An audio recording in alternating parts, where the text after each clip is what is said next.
Hey guys, today I'm going to show you where your heater blower fuse and heater blower relay are located on this 2013 Ford Escape.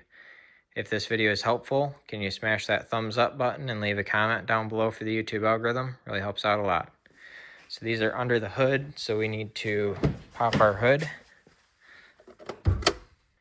Right here is our under the hood fuse box. So we are going to lift up on this tab back here, and then we can pop the lid right off.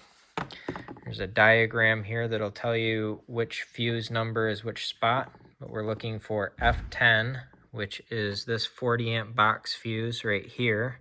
And then we are looking for R13, which is this relay right here.